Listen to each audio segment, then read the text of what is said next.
جی ہماری یہ حدیث حضرت انس رضی اللہ عنہ سے مروی ہے. ان کا تعارف ہم پہلے بارہا ذکر کر چکے.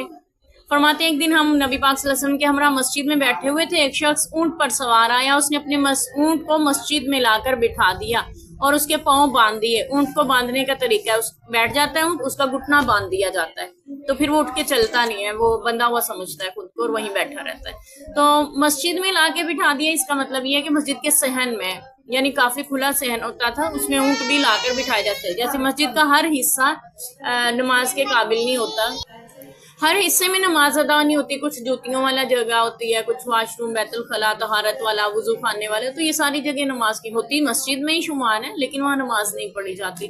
تو ایسے ہی وہاں بھی مسجد میں کچھ حصہ ایسا تھا جہاں پہ اونٹوں کو لا کر بٹھا سکتے تھے مسافر. تو اس شخص نے بھی لا کے اپنا اونٹ بٹھا دیا اور آ کے کہنے لگا صحابہ سے کہ تم میں سے محمد صلی اللہ علیہ وسلم کون ہیں. صحابہ نے بتلایا کہ یہ شخص جو اس وقت صاف رنگ کا تکیہ جو ہے اس سے ٹیک لگائے ہوئے بیٹھے ہیں, یہ محمد صلی اللہ علیہ وسلم ہے. اس سے ہمیں پتہ چلا کہ یہ پتہ چلا کہ آپ صلی اللہ علیہ وسلم کی سنت ہے ٹیک لگا کر بیٹھنا بھی, تکیہ لینا بھی, تکیے کے ساتھ ٹیک لگانا بھی ہمارے نبی کی سنت ہے. اکثر روایات میں ہم یہ سنتے ہیں کہ آپ ٹیک لگا کر تشریف فرما تھے, کسی نے پوچھا آپ ٹیک چھوڑ کر بیٹھ گئے یا آپ ایک دم سے اٹھ کر بیٹھ گئے, یعنی اس طرح سے. لیکن یہاں پہ یہ ہے کہ وہ شخص آیا اور اس نے جب پتا چلا تو کہنے لگا کہ اے عبد المطلب کے بیٹے, یعنی وہ آپ صلی اللہ علیہ وسلم کے بارے میں پورا تعارف حاصل کر چکا ہوا تھا کہ آپ کون ہیں, کس خاندان سے ہیں, کیا دعویٰ کرتے ہیں, اور اللہ نے واقعی آپ کو نبی بنا کے بھیجا. یہ ساری باتوں کا اس کو علم تھا, یعنی یہ سارے علم لے کر پتا کر کے لوگوں سے پوچھ تاچھ کر کے پھر وہ آپ صلی اللہ علیہ وسلم سے خود ملنے آیا ہوا تھا. اور اس نے آ کے کہا اے عبد المطلب کے بیٹے, آپ صلی اللہ علیہ وسلم نے فرمایا میں سن رہا ہوں, یعنی آپ اس کے لیے ٹیک چھوڑ کر نہیں بیٹھے. اس سے یہ بھی پتا چلتا ہے کہ آپ صلی اللہ علیہ وسلم میں خودداری بھی تھی. اب خودداری اور تکبر, ٹھیک ہے, ہمیں ایک تھوڑا سا معمولی سا فرق ہے. خودداری اور تکبر میں تھوڑا سا فرق ہے, چھوٹا سا بالکل, جس کو کہتے ہیں نا باریک بال کے جتنا فرق ہے. اور آپ صلی اللہ علیہ وسلم, اب کوئی آئے, ہم اس کے استقبال کے لیے نہ اٹھ کے کھڑے ہوں, نہ آگے بڑھ کے ملیں تو تکبر بھی لگ سکتا ہے, ٹھیک ہے. لیکن آپ جس مجلس میں بیٹھے ہوئے ہیں, اگر اس مجلس کا تقاضا یہ ہے کہ آپ اٹھ کر نہیں جا رہے تو وہ مجلس کے اعتبار سے دیکھا جائے گا کہ اٹھنے والی ہے یا نہیں. مثال کے طور پہ کوئی عالمہ تقریر کر رہی ہیں اور کوئی شخص آ گیا ہے, کوئی ایسی خاتون آئی ہے ملنے اسے, تو عالمہ مجلس چھوڑ کے, اپنی تقریر چھوڑ کے ان سے ملنے نہیں چلی جاتی, ٹھیک ہے, اپنی تقریر جاری رکھتی ہے.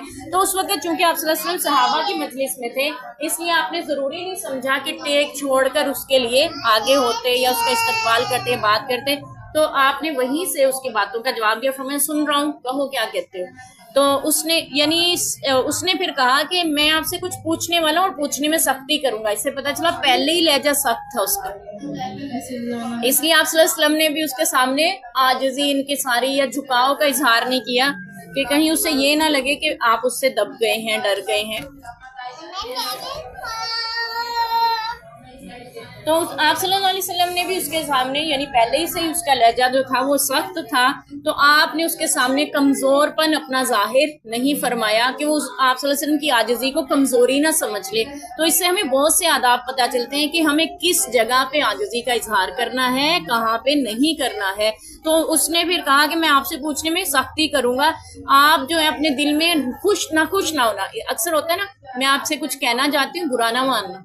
تو اس نے بھی کچھ یہی انداز اپنایا, لیکن وہ سختی کر رہا تھا اور سخت لہجے میں بات کر رہا تھا. تو آپ صلی اللہ علیہ وسلم نے فرمایا پوچھو جو پوچھنا چاہتے ہو. آج رہ گئی کہ تکبر اور خودداری میں کیا فرق ہے, ٹھیک ہے. خودداری یہ ہے کہ میں یہ کام کر سکتا ہوں, اللہ کی توفیق سے میں یہ کام کر سکتا ہوں, اور تکبر یہ ہے کہ بس میں ہی کر سکتا ہوں, جو میں کر سکتا ہوں وہ کوئی کر ہی نہیں سکتا, یہ تکبر ہو جاتا ہے, ٹھیک ہے. آپ سے بڑے بڑے لوگ دنیا میں آئے چلے گئے. اور ایک اور تکبر اور خودداری یہ ہے کہ جو کچھ بھی اللہ کی نعمتیں ہیں رب کی عطا سمجھا جائے, ان کو اللہ کی عطا سمجھا جائے. تکبر یہ ہے کہ اپنی بڑائی سمجھی جائے, میں نے کمایا, میں نے بنایا, میں ایسے. جب میں آ جاتی تو تکبر آتا ہے, جب رب کی عطا آتی ہے تو عاجزی, انکساری اور خودداری آ جاتی ہے. اللہ کی عطاؤں کو سنبھالنا خودداری ہے.